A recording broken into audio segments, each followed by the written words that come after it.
नमस्कार साथियों। आज बहुत समय के बाद मैं अपने इस लीगल ज्ञान के चैनल पर आई हूँ। काफी लंबे टाइम से मैंने कोई वीडियोस पर अपलोड नहीं किया, लेकिन अब जो टॉपिक मैं लेके आई हूँ ये मेरे लिए बहुत इंपॉर्टेंट हो गया था, क्योंकि मैं एक डॉग लवर भी हूँ और अगर डॉग लवर नहीं भी हूँ तब भी एक इंसान भी हूँ। और सुप्रीम कोर्ट का ये जजमेंट जो डॉग्स के ऊपर आया है, जिसके ऊपर काफी ज्यादा विवाद हो गया है, जगह जगह आंदोलन किए जा रहे हैं, धरने दिए जा रहे हैं। तो क्या है इस सुप्रीम कोर्ट के जजमेंट में? सुप्रीम कोर्ट का एक जजमेंट आया कि जो ये स्ट्रे डॉग्स होते हैं, गली के जो कुत्ते हैं, वो बच्चों को भी काट लेते हैं, किसी भी इंसान को मॉर्निंग वॉक पे भी जाए तब भी काट लेते हैं। और रेबिस की वजह से 5700 मामले जो हैं पूरे साल हमारे देश में आते हैं।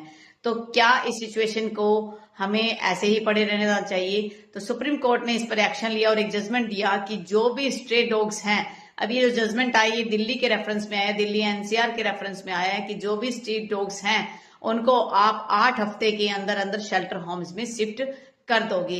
लेकिन बात अब ये आती है कि ठीक है, सुप्रीम कोर्ट ने कह दिया कि आप उन शेल्टर होम में शिफ्ट कर दीजिए, डॉग्स को पकड़िए, उनकी नसबंदी भी करवाइए और शेल्टर होम में उनको सेफली रखिए। वहां पर आपने वर्कर्स को भी अपॉइंट करना है, वहां पर कैमरे भी होने चाहिए। क्या ये जब जो जजमेंट सुप्रीम कोर्ट ने दिया है, क्या ये संभव है आज के इस समय में? क्योंकि हमारे देश में इतने डॉग्स के शेल्टर होम नहीं है। अगर शेल्टर होम बने हुए हैं तो वहां ऑलरेडी सब बुक्ड है। शेल्टर होम को कोर्ट ने जो है वो पाउंड नाम दिया है कि पाउंड जो है आप बनाइए। और अगर हम हमारे देश के पाउंड्स की बात करें कि हमें कितने पाउंड्स की रिक्वायरमेंट रहेंगी, हमारे देश में कितनी मात्रा में डॉग्स हैं, तो उन चीजों को समझना जरूरी है। एक आंकड़े के माध्यम से हम उन चीजों को समझने का प्रयास करते हैं।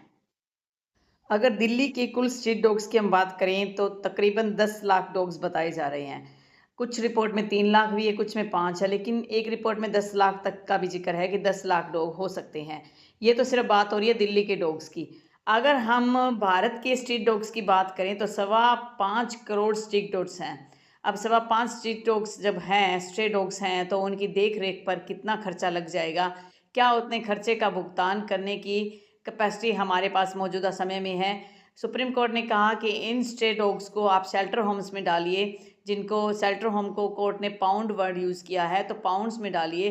क्या इतने पाउंड्स हमारे सरकार के पास बने हुए हैं? जो ऑलरेडी शेल्टर होम्स हैं वो शेल्टर होम ऑलरेडी बुक्ड हैं, वहाँ बुरा हाल है। एक एक शेल्टर होम में एक एक हिस्से के अंदर 20-20, 25-25 डॉग्स को डाला हुआ है, जहाँ इतनी बीमारियाँ फैल रही हैं। तो ये तो सिर्फ डॉग्स के आंकड़े की बात हो रही है। अगर हम इनके खर्चे की बात करें तो वो कुछ इससे बहुत ज़्यादा है और उससे हमारे देश की अर्थव्यवस्था पे भी बहुत ज़्यादा फर्क पड़ने वाला है। सुप्रीम कोर्ट ने जो जजमेंट्स दिया वो दिल्ली एनसीआर में दिया और वहाँ के अगर डॉग्स की हम बात करें तो 10 लाख डॉग है और हमें जो डॉग पाउंड्स बनाने हैं वो कम से कम 10,000 डॉग पाउंड्स बनाने हैं।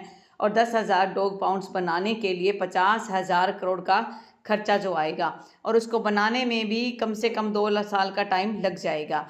क्या इतना टाइम सरकार को मिला है? क्या इतना टाइम सुप्रीम कोर्ट ने दिया है? सुप्रीम कोर्ट ने सिर्फ 8 हफ्ते का टाइम दिया। क्या 8 हफ्ते में हमारे देश के अंदर इतना इजीली और इतना जल्दी से फास्ट काम हो सकता है कि उन डॉग्स के लिए पाउंड्स बनाए जा सकें? पाउंड्स बन भी जाते हैं तो उसके बाद की अगर हम खर्चे की बात करें तो एक डॉग के ऊपर प्रतिदिन 40 रुपये का खर्चा आएगा। अगर 10 लाख डॉग की हम बात करें तो 4 करोड़ का खर्चा आने वाला है, साल का 1500 करोड़ का खर्चा। क्या सरकार ये खर्चा देगी? क्या इतना खर्चा जो है सरकार अर्थव्यवस्था के ऊपर वजन डालकर लगा सकती है? तो ये भी एक बहुत बड़ा इशू है जो हमें सोचना चाहिए। तो डॉग्स पर जो जो समस्याएं अब आ रही हैं वो इसलिए आ रही हैं क्योंकि वो अपना खुद का बचाव नहीं कर पा रहे हैं। हमारे जैसे लोग तो सुप्रीम कोर्ट में रिट फाइल कर देते हैं। हालांकि उन डॉग्स के लिए एनिमल लवर्स के जो अलग अलग एनजीओज बने हुए हैं वो अपने लेवल पर एक आंदोलन भी कर रहे हैं, लेकिन देखते हैं कि क्या सुप्रीम कोर्ट अपना ये डिसीजन चेंज करेगी या नहीं करेगी। इन डॉग्स को शेल्टर होम में भेजने के अलावा क्या कोई ऑल्टरनेटिव नहीं हो सकता था? अगर हम इसके ऑल्टरनेटिव की बात करें तो ऐसा देश भी है एक नीदरलैंड, जहां पर आपको कहीं भी स्ट्रीट में डॉग्स नहीं मिलेंगे। वहां पर इतनी अच्छी व्यवस्था की गई है और उनके लिए प्रॉपर शेल्टर होम भी रखे गए हैं, लेकिन वहां पर बड़ा अच्छा अरेंजमेंट किया गया। अरेंजमेंट ये किया गया कि हमारे देश में हम ब्रीड के डॉग्स पालते हैं अपने घरों में, तो वहां पर ऐसा सिस्टम कर दिया गया है कि कोई ब्रीड का डॉग अगर पाल रहा है तो उसको एक्स्ट्रा टैक्स देना पड़ेगा और एक्स्ट्रा टैक्स देने की वजह से वो डॉग परचेज करना, ब्रीड वाला डॉग परचेज करना काफी ज्यादा कॉस्टली हो जाता है। तो इस वजह से वहां पर जो है स्ट्रीट डॉग्स को ही अडॉप्ट किया जाता है और अपने घरों में रखा जाता है। अगर हम नीदरलैंड की बात करें तो वहां 18% घरों में जो है वो स्ट्रीट डॉग्स पाले जाते हैं। तो क्या हमारे देश में हम ऐसा कोई तरीका नहीं ला सकते थे? क्या इन स्ट्रीट डॉग्स को टाइमली वैक्सीनेशन करके, उनका नसबंदी करके, क्या उन्हें सड़क पर नहीं छोड़ा जा सकता? क्या सिर्फ कुछ एक डॉग्स के आपको काटने के कारण आप सारे डॉग्स के साथ ऐसी क्रूरता करेंगे? जितनी मेरी पर्सनल ओपिनियन है, मुझे ये लगता है कि इतना जल्दबाजी में ना तो किसी भी स्ट्रीट डॉग्स को कहीं भी अच्छे ढंग से आप सेटल कर सकते हो। इसके लिए काफी लंबा टाइम चाहिए, कम से कम 2 साल का टाइम पीरियड चाहिए। सुप्रीम कोर्ट को इतना जल्दी डिसीजन नहीं देना चाहिए, कोई लंबा टाइम पीरियड देना चाहिए। प्रॉपर मैनेजमेंट हो जाना चाहिए कि किस तरीके से इन शेल्टर होम्स में डॉग्स को रखा जाएगा। पेपर पर कार्रवाई करना बड़ा इजी हो जाता है, अगर ग्राउंड लेवल पर हम जाएं तो इन डॉग्स के साथ बहुत कुछ बुरा होने वाला है।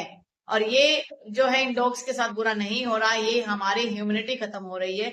क्योंकि अगर इन डॉग्स को आप एक एक कमरे में, छोटे छोटे शेल्टर होम में 50-50 की संख्या में साथ डाल दोगे तो इनको बीमारियां लगनी शुरू हो जाएगी और ये बिना मृत्यु के ही अपनी मौत का सामना करने लग जाएंगी। तो हमारे धर्म में, किसी भी धर्म की आप बात कर लीजिए, सनातन धर्म की बात कर लीजिए, मुस्लिम धर्म की बात, किसी भी रिलीजन की बात कर लीजिए, कोई भी रिलीजियस टेक्स्ट की बात कर लीजिए, वहां पर एक लाइन आपको हमेशा देखने को मिलेगी, पढ़ने को मिलेगी कि जीवों पर दया कीजिए। जीवों पर दया करने का मतलब ये है कि जीवों को भी हमें उसी तरीके से ट्रीट करना है जिस तरीके से हमारे साथ हम ट्रीटमेंट की उम्मीद करते हैं। ये मेरी पर्सनल ओपिनियन थी। अगर किसी को मेरे इस ओपिनियन से कोई ऑब्जेक्शन है तो कमेंट बॉक्स में जरूर लिखिएगा। और बाकी सभी के लिए नमस्कार।